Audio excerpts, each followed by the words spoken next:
अबे यार अमजद, मैं तेरा अली भाई का खाता मुकम्मल कर लूं तो फिर वापसी पर मुझे बच्चों के स्कूल जाना है यार। स्कूल?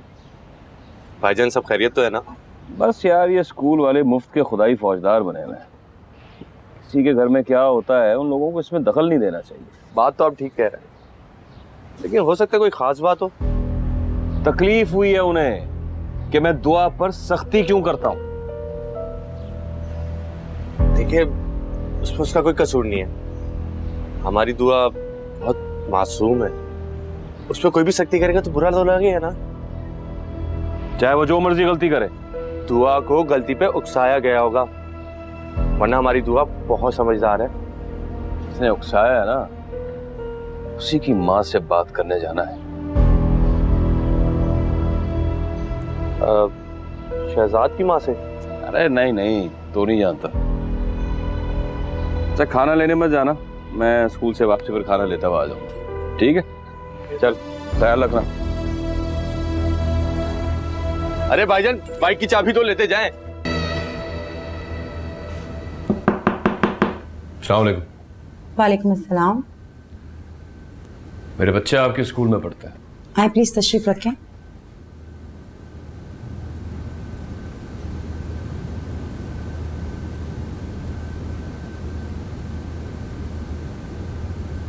मुझे यहाँ के माहौल से सख्त शिकायत।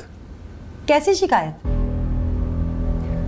यहाँ की उस्तानियाँ बच्चों के घर के मामलात में दखल देती हैं।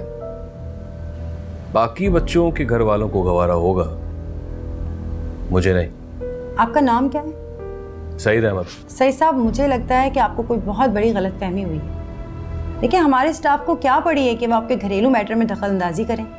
तो आप बुलाएं ना मिस शाजिया को, उनके सामने बात हो जाएगी तो ज्यादा बेहतर है। आपको जो बात करनी है मुझसे करें।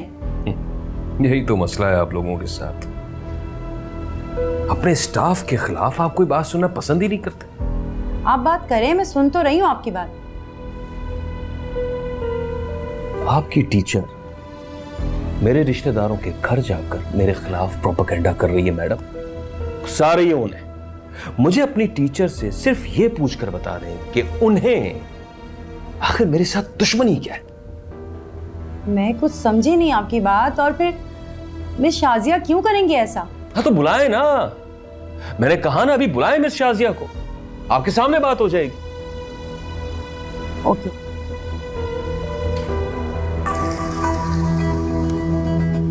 मिस शाजिया को भेजें फौरन। हर घर के 100 राज होते हैं मैडम। पहले तो टीचर को बच्चों के घर के मामलात की टो में रहना ही नहीं चाहिए। चलो ठीक है, अगर कहीं से बात पता चल भी जाती है तो तस्वीर का एक रुख देखकर अपनी मर्जी की कहानी नहीं बना लेनी चाहिए। सही साहब, रिलैक्स रहें। मिस शाजिया भी आएंगे और अभी सारी बात क्लियर हो जाएगी। जी मिस शाजिया, प्लीज कम इन। तशरीफ रखें। Yes ma'am. इन्हें आपसे क्या शिकायत है? पहचान तो लिया होगा आपने, मैं दुआ का बाप हूं। जी जानती हूँ। मुझे आपसे इतना बता दें कि अगर आप अपनी बेटी के भले के लिए उस पर सख्ती करें तो क्या किसी को यह हक पहुंचता है कि वह आपको रोके? जी नहीं, बशर्त ये कि वो सख्ती बच्चे की भलाई के लिए की जा रही। तो ये फैसला करने वाली आप कौन होती हैं कि मेरी बेटी का भला किस बात में? मिस शाजिया, आखिर बात क्या है? मैम, बात इतनी बड़ी नहीं है जितनी ये बना रहे हैं। आप मेरे रिश्तेदारों के घर जाकर उन्हें मेरे खिलाफ वरगला रही हैं, उकसा रही हैं उन्हें, और आप कह रही हैं कि कोई बड़ी बात नहीं है। आपने दुआ के खाला के घर जाकर ये नहीं कहा कि मैं दुआ पर जुल्म करता हूं। सईद साहब, ये जुल्म ही है। एक छोटी सी बच्ची को आपने इस कदर मारा। मतलब आप मान रही हैं ना कि आपने वहां जाकर मेरी जुल्म की दास्तान सुनाई? अब यकीन हो गया आपको प्रिंसिपल साहबा? बात सिर्फ इतनी सी है कि मैंने दुआ के खाला के घर जाके उनको ये बताया कि वो इन्हें समझाएं कि दुआ एक अच्छी बच्ची है। इस तरह बेजा उस पर जुल्म करेंगे तो मेरा दिमाग खराब हो गया कि मैं बिला वजह अपनी बेटी पर सख्ती करूंगा। देखिए, मेरे बच्चों की मां नहीं है और मैं जानता हूं कि मैं अपने बच्चों को किस तरह पाल रहा हूं। आपकी बेटी ने मेरी बेटी को साइकिल सिखाई, मुझे अच्छा नहीं लगा। अगर कल को खुदा ना खास्ता दुआ की हड्डी पसली टूट जाती तो उसका जिम्मेदार कौन होता? माफ कीजिएगा, हड्डी पसली तोड़ने में तो आपने भी कोई कसर नहीं छोड़ी है। It's enough miss Shazia. सही साहब, मैं आपको यकीन दिलाती हूँ कि आइंदा ऐसी कोई बात नहीं होगी। आपका काम बच्चों को पढ़ाना है और इसी बात की तनख्वाह मिलती है आपको। बच्चों के घर वालों की उस्तानी मत बने आप। सही साहब, मैंने आपसे कहा ना, मैं वादा करती हूँ आइंदा आपको कोई शिकायत नहीं होगी।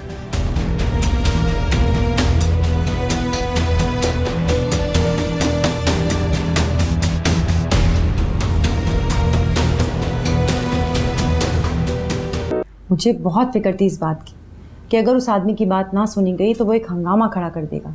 मैम, मुझे तो अंदाज़ा नहीं था कि जो बात उनकी बच्ची की भलाई के लिए की जा रही है वो उन्हें इस कदर बुरी लग जाएगी। कभी कभी की गई नेकी ना इसी तरह गले पड़ जाती है। मुझे तो लगता है दुआ की जो खाला है ना, वो इस बात को सही से हैंडल नहीं कर पाई। नहीं मैम, वो बहुत समझदार खातून है। उन्होंने मुझे पहले ही आगाह कर दिया था कि इस बात से दुआ के पापा पे कोई असर नहीं होने वाला। मैं एक बात बहुत नोटिस कर रही हूँ शासिया,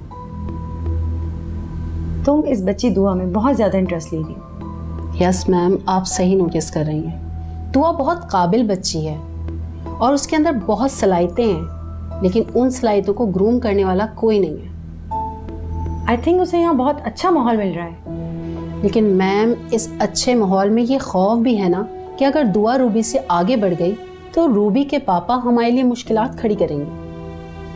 मुझे एक बात बताएं, क्या किसी तरह ऐसा हो सकता है कि दुआ और रूबी में दोस्ती हो जाए और ये रूबी के फादर नाम की तलवार जो हम पे लटक रही है, बस किसी तरह इससे जान छूट जाए हमारी?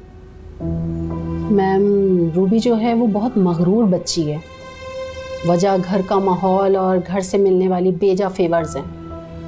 मैं दुआ के बारे में तो कह सकती हूँ कि वो दोस्ती के लिए हाथ बढ़ाएगी, लेकिन मैं रूबी के लिए श्योर नहीं हूँ। एनीवेज, मुझे ये बताएं, नेक्स्ट वीक जो नात कंपटीशन रखा है उसकी तैयारी कैसी चल रही है? मैम, बहुत अच्छी चल रही है। मैं कल तक आपको लिस्ट फाइनल करके देती हूँ इंशाल्लाह। That's great, good luck. Thank you. मम्मा, दुआ से नात तो सुने, इसकी आवाज़ बहुत अच्छी है। इसने मुझे भी सुनाई थी नात। दुआ सुनाओ बेटा।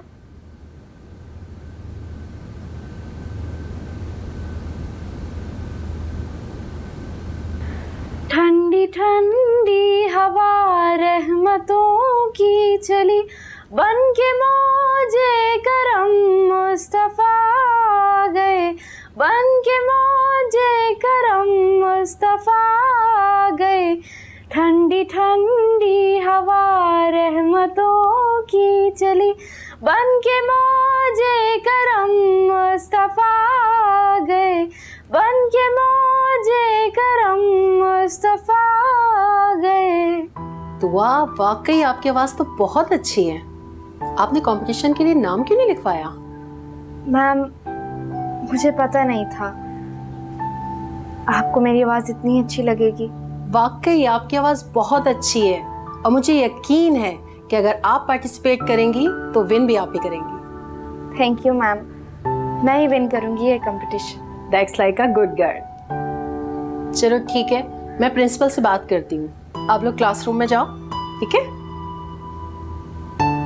Thank you ma'am.